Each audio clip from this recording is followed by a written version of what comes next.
Praise lord. Good morning. అందరు బాగున్నారా?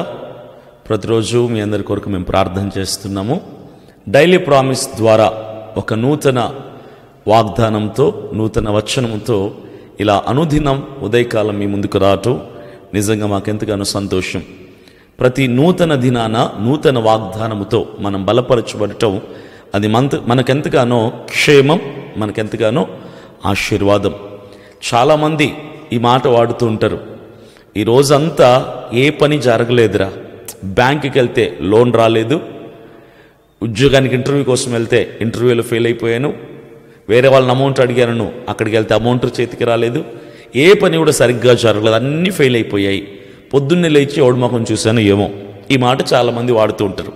అయితే పొద్దున్నే లేచి ఎవరో ముఖం చూస్తే ఇలాగే అవుతాయి.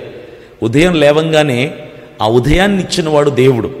ప్రతిరోజు మనకు మన జీవితంలో ఆయుష్ని పొడిగించి నూతన దినాన్ని మనకు అనుగ్రహించేవాడు, మనల్ని ప్రేమించి కృప చూపే దేవుడు. కాబట్టి ఉదయం లేవంగానే మన ముఖం మనం అద్దంలో చూసుకోవటం కంటే, మన భార్య ముఖం చూడటం కంటే, మన బిడ్డల ముఖం చూడటం కంటే, మన చేతులు చూసుకోవటం కంటే కూడా ఉదయం లేవంగానే మనం దేవుణ్ణి, వాక్యాన్ని దర్శించుకోవటం మంచిది. ఈ ఉదయకాలం దేవుడి వాక్యంతో మీ ముందుకు నేను రావడానికి ఇష్టపడుతూ ఉన్నాను. ఈ వాక్యం ఈ దినమంతయు కూడా మీకు విజయాన్ని, ఉత్సాహాన్ని ఇచ్చి, మీకు వెన్ను తట్టి ప్రోత్సహించి, బలపరిచి, ఓటమి అంచుల నుంచి మిమ్మల్ని తప్పించి ఘనమైన విజయంలో ముందుకు నడిపిస్తుందని నేను ఆశిస్తూ ఉన్నాను. ఈ అనుదినం నూతన వాగ్దానం ద్వారా, ఎవ్రీడే డైలీ ప్రామిస్ ద్వారా మీరు ఆశీర్వదించబడుతున్నారని మేము ఆశిస్తూ ఉన్నాము. అయితే మరి వాక్య భావంలోనికి వెళ్దాం. ఈరోజు మనకు దేవుడిచ్చిన నూతన వాగ్దానం, టుడేస్ ప్రామిస్ ఏంటంటే ఇర్మియా 31వ అధ్యాయం 13వ వచనం. దుఃఖమునకు ప్రతిగా సంతోషమిచ్చి వారిని ఆదరించదను. దుఃఖమునకు ప్రతిగా సంతోషమును ఇచ్చి వారిని ఆదరించదను. మనం మార్కెట్లో ఈ ఆఫర్ వింటూ ఉంటాం చాలా సందర్భాల్లో. పాత టీవీ తీసుకుని వస్తే కొత్త టీవీ ఇస్తాం, పాత మిక్సీ తీసుకొని వస్తే కొత్త మిక్సీ ఇస్తాం, పాత ల్యాప్టాప్ తీసుకుని వస్తే కొత్త ల్యాప్టాప్, అలా పాత వస్తువులు తీసుకురండి, కొత్త వస్తువులు పట్టుకెళ్ళండి. ఈ ఆఫర్ మనకు బాగా నచ్చుతుంది. దీన్నే మనం ఎక్స్చేంజ్ ఆఫర్ అంటాం. చాలా సందర్భాల్లో ఎక్స్చేంజ్ ఆఫర్లో ఇచ్చేసేయచ్చు కదా, అంటే పనికిరాని దాన్ని ఇచ్చేసి పనికొచ్చేదాన్ని తెచ్చుకోవచ్చు కదా అని ఎక్స్చేంజ్ ఆఫర్ని చాలామంది ఇష్టపడుతూ ఉంటారు. అయితే దేవుడు కూడా ఈ ఉదయకాలం మీకు ఇస్తున్న ఆఫర్ ఏంటో తెలుసా? మీ దుఃఖముని నాకు ఇవ్వండి, నా సంతోషాన్ని మీకు ఇస్తా. దుఃఖం మీకు అవసరమా? అవసరం లేనిది. దుఃఖాన్ని నాకు ఇస్తే ఆ దుఃఖాన్ని నేను తీసుకొని నాది ఎదుట, నా చేతులలో సమృద్ధిగా ఉన్న సంతోషాన్ని నేను మీకు ఇస్తాను. ఇవ్వటమే కాక ఇచ్చిన నేనే మిమ్మల్ని ఆదరిస్తాను అని వాక్యం సెలవిస్తుంది. స్పష్టముగా, సుస్పష్టముగా ఈ ఉదయకాలం దేవుడు మనతో మాట్లాడుతున్నాడు, స్పష్టముగా మాట్లాడుతున్నాడు. ఎవరెవరైతే దుఃఖములో ఉన్నారో, వేదనలో ఉన్నారో, కృంగుదల్లో ఉన్నారో, కన్నీటిలో ఉన్నారో, ఓటమిలో ఉన్నారో, అంధకారంలో ఉన్నారో, అనారోగ్యాల్లో ఉన్నారో, వ్యసనాల్లో ఉన్నారో, అసమర్థతలో ఉన్నారో, సమస్యల్లో, శ్రమల్లో ఉంటున్నారో, అయితే మీ అందరితోనే దేవుడు ఈ వాగ్దానం ద్వారా బలపరచాలి మాట్లాడుతున్నాడు. మీ దుఃఖాన్ని నేను తీసుకుంటాను అంటున్నాడు దేవుడు. మనుషులు చాలామంది వారి దుఃఖాన్ని తోటి మనుషులతో, తోటి వ్యక్తులతో చెప్పుకోవటానికి ఇష్టపడతారు. అయితే నీ చుట్టూ ఉన్నవాళ్ళు నీ దుఃఖాన్ని, వేదనని వింటారు, కానీ దాన్ని తీర్చరు, దాన్ని సంతోషంగా మార్చలేరు. నువ్వు కార్చే కన్నీళ్ళు నీ ఇంట్లో తల్లిదండ్రులకి అర్థం కావు. నీ కార్చే కన్నీటి విలువ నీ భర్తకు అర్థం కాదు. నీ కన్నీటి విలువ నీ భార్యకి అర్థం కాదు. నీ కన్నీటి విలువ నీ బిడ్డలకు కూడా అర్థం కాదు. నీ కన్నీటి విలువ తెలిసినవాడు ఒక్కడే. అది మనల్ని తయారు చేసి, మన అవయవాల్ని అమర్చి, మనల్ని లోకంలో ప్రవేశపెట్టి, మనకి ఈరోజు కూడా నూతన ఆయుష్ని, నూతన జీవముని ఇచ్చిన మన దేవుడికి మాత్రమే మన కన్నీటి విలువ తెలుసు. అందుకే లేఖనం ఇలా సెలవిస్తుంది, నీ కన్నీటిని నా జీవ కవెలలో నేను భద్రపరిచాను అని దేవుడు చెబుతున్నాడు. మీరు కార్చే కన్నీరు అంతా కూడా దేవుడు తన దగ్గర ఉన్నటువంటి జీవ కవెల అంటే ఒక వాటర్ బాటిల్ లాంటిది, అందులో సర్వమానవాళి యొక్క దుఃఖం ద్వారా కలుగుతున్న కన్నీటిని ఆయన భద్రంగా దాచిపెట్టాడు. ఎందుకో తెలుసా? ఈ వాక్యం నెరవేర్చడానికే.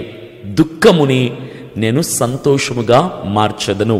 ఆయన కన్నీటినన్ని దాచిపెట్టుకొని చాలామంది మాట్లాడుతూ ఉంటారు, నేను కార్చిన కన్నీరు వ్యర్థమైపోతుంది, నా కన్నీటికి అర్థం లేదు, నా కన్నీరు ఇంకిపోయింది, ఏడవటానికి కన్నీళ్లు లేవు. అయితే నీవు కార్చిన కన్నీళ్లు మనుషుల ఎదుట వ్యర్థమైపోయాము, కానీ దేవుడి ఎదుట వ్యర్థం కాలేదు.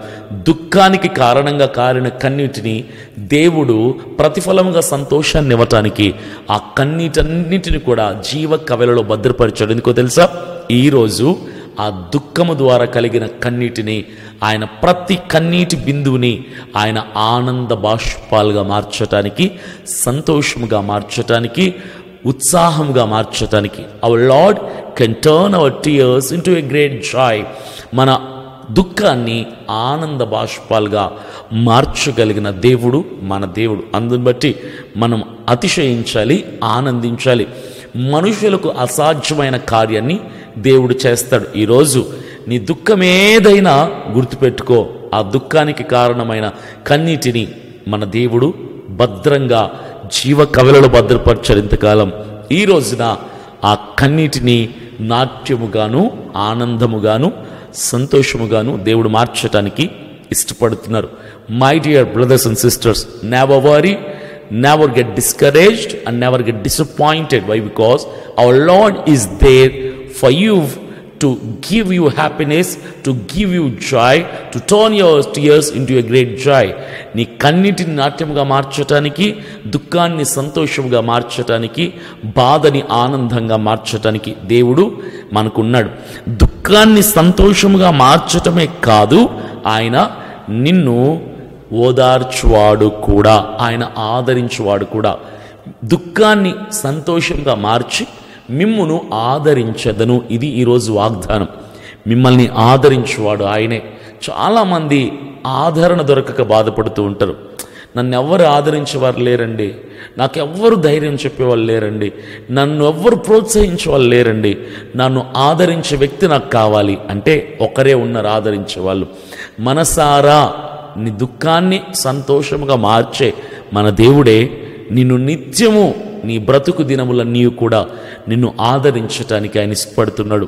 ఈ వాక్యాన్ని కనుక నువ్వు నమ్మితే ఈ దినమంతయు నువ్వు ప్రయాణములో ఉన్నా, పనిలో ఉన్నా, ఉద్యోగంలో ఉన్నా, వ్యాపారంలో ఉన్నా, ఆటలో ఉన్నా, పాటలో ఉన్నా, ఎక్కడ ఉన్నా కూడా ఈ మాటని జ్ఞాపకం పెట్టుకో. బైబిల్లో ఈ వచనాన్ని అండర్లైన్ చేసుకోండి. ఈ దినపు వాగ్దానం దేవుడు నాకు ఇచ్చాడు. నా దుఃఖాన్ని దేవుడు ఈరోజు ఆనందంగా మార్చిపోతున్నాడు. ఈ రోజు నుంచి నా దేవుడే నా తరపున ఉండి నన్ను ఆదరించబోతున్నాడు. ఆదరణ కలుగు చేయవాడు నా దేవుడే. ఈ వాక్యం నిన్ను బలపరిచిందని, నీకు ఉత్తేజాన్ని ఇచ్చిందని, నీకు సంతోషాన్ని ఇచ్చిందని, నీకు ఆదరణనిచ్చిందని నేను విశ్వసిస్తున్నాను. కాబట్టి ఈ వాక్యం నీలో ఫలించాలని నేను ఆశిస్తున్నాను. సేవకుడిగా నేను ప్రార్థన చేస్తున్నాను. ఇట్టి కృపలో మీరు ముందుకు సాగండి. ఈ దినమంతయు కూడా దేవుడు మీకు ఘనమైన విజయం అనుగ్రహించును గాక. God bless you.